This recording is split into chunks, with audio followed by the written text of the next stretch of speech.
সকলকে আবার আমন্ত্রণ ক্রিমিনাল জাস্টিস প্রোগ্রাম দেখবার জন্য। আমি solicitor Shafiul Azam, principal of Azam and co solicitors, এবং আমার সাথে আছেন আমার colleague barrister Lin টাউনলি।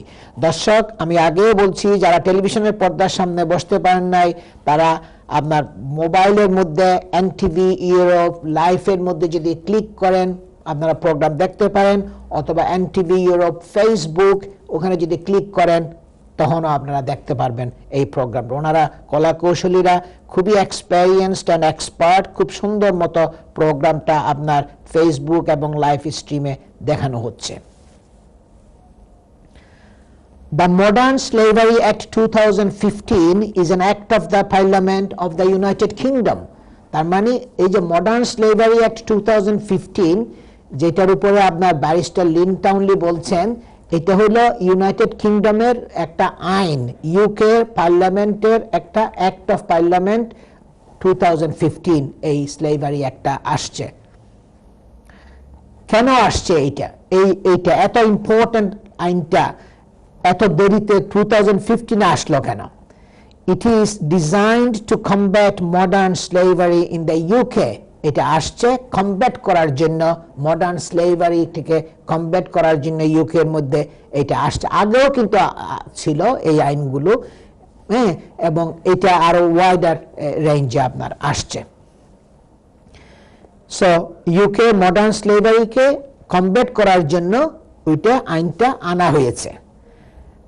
And consolidates previous offences relating to the trafficking and slavery. এই আইনটা পুরানো যে আইনগুলো ছিল ট্রাফিকিং এর জন্য, স্লেভারির জন্য যে আইন কানুন পুরানো যেগুলো ছিল ওগুলো সবগুলো কনসলিডেট করা হয়েছে, ওগুলো সবগুলোকে একসাথে নিয়ে আনা হয়েছে 2015 স্লেভারি অ্যাক্টের মধ্যে, এবং which came into force July 2015, যেটা আপনার এনফোর্স হয়েছে July 2015-এ।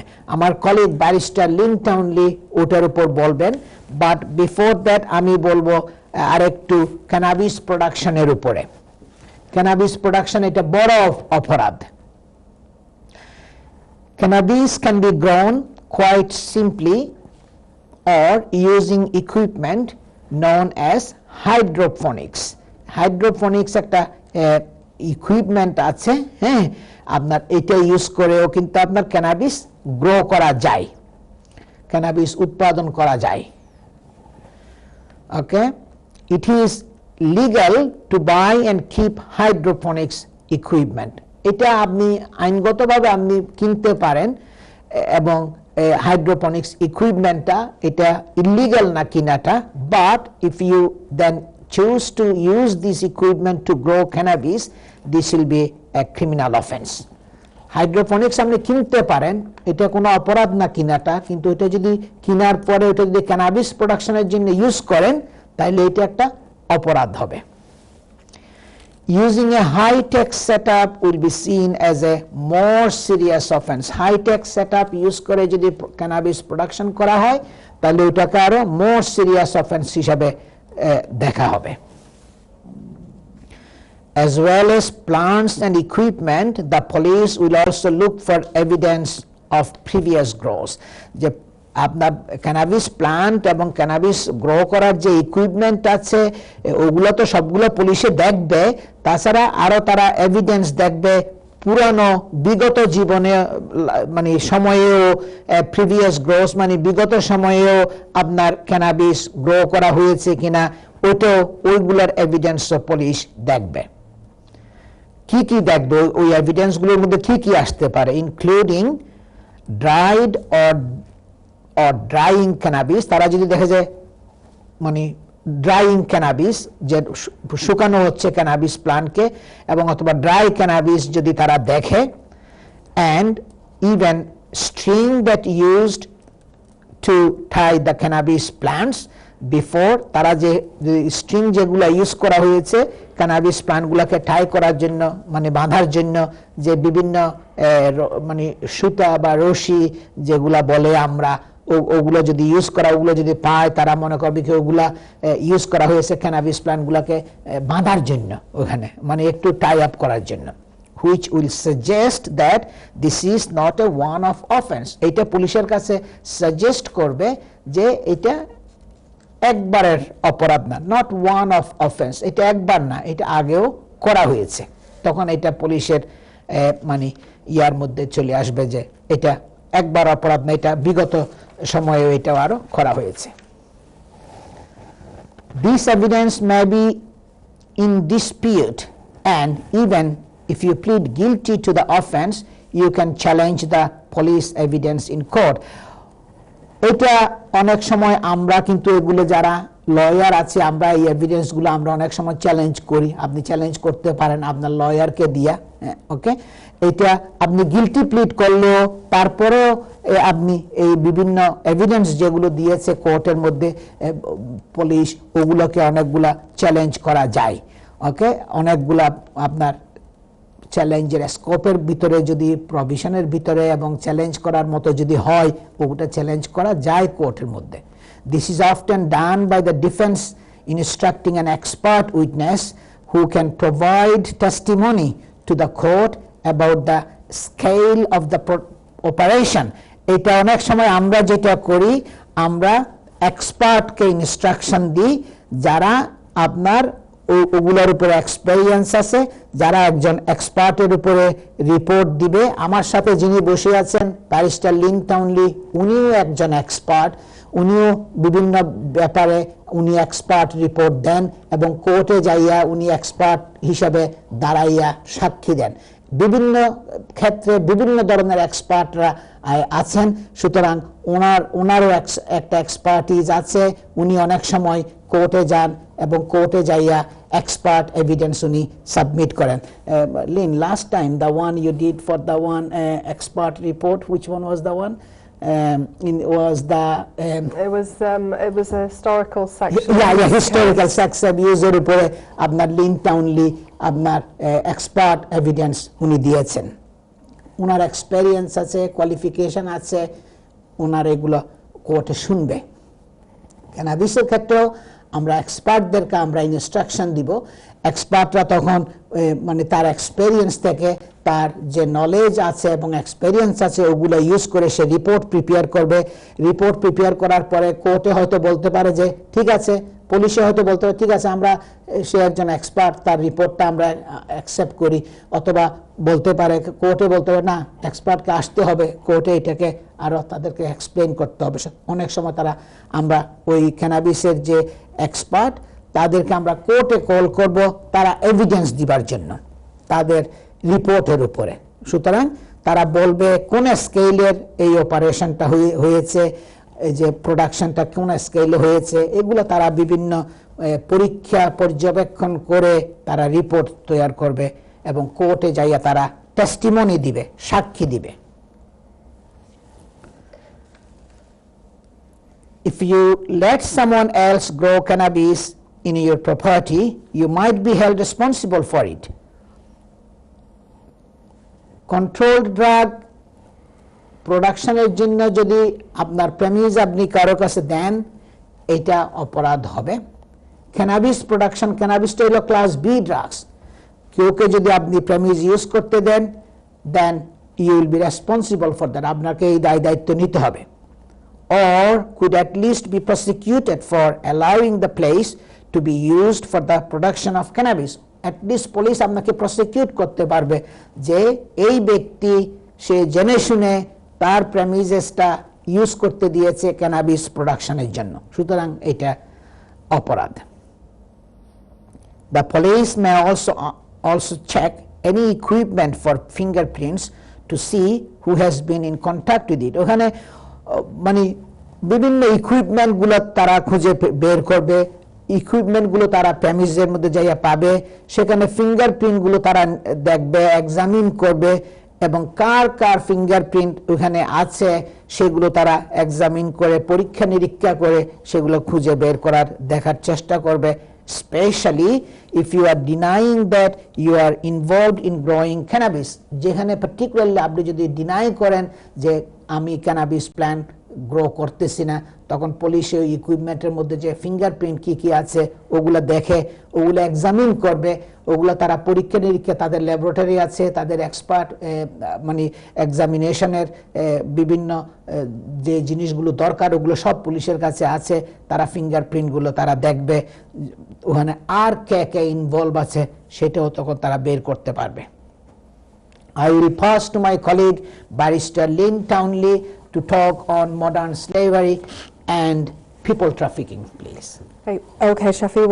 Well, what I've mentioned was the ability to prosecute a UK national, even where the offence or the elements of the offence have taken place outside of the UK, because the statute makes provision for that.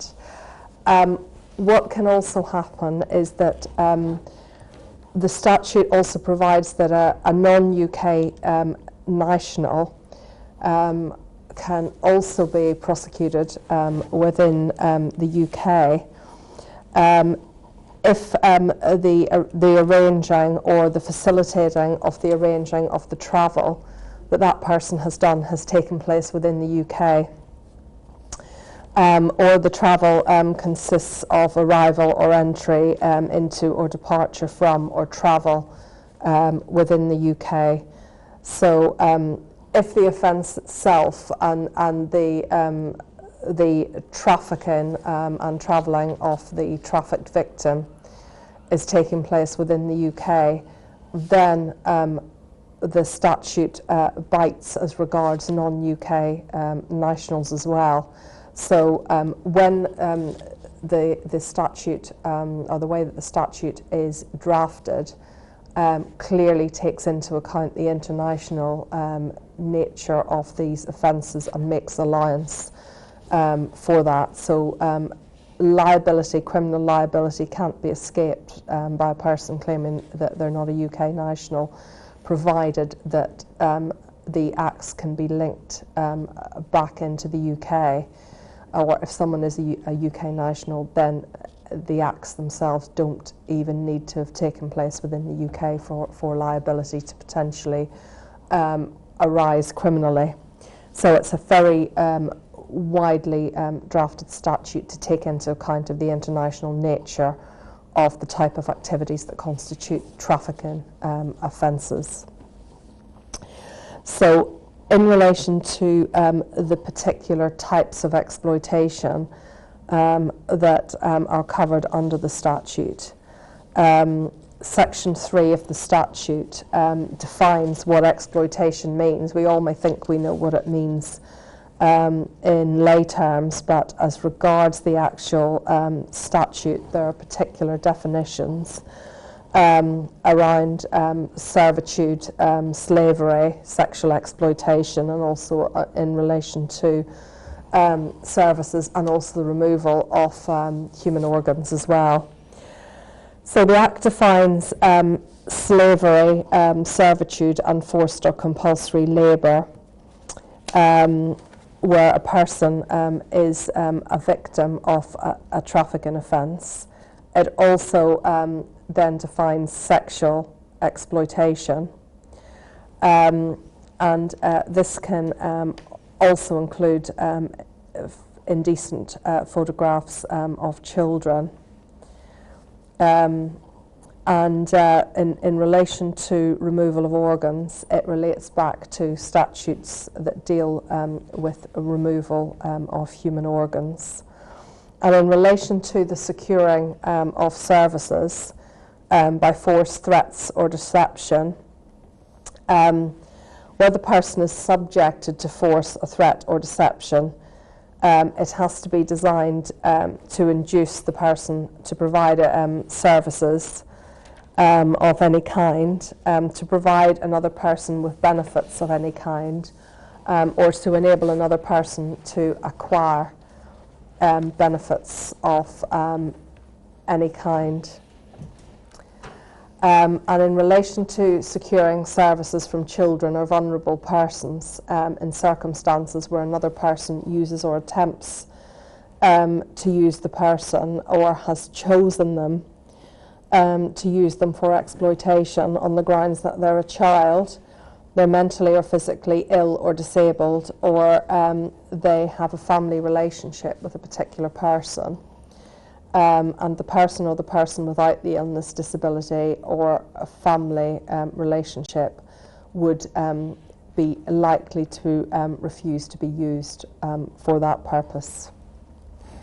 And benefits are defined as any advantage derived by the trafficker, and that can include financial gain, profit, personal benefit or privilege, as well as state financial assistance.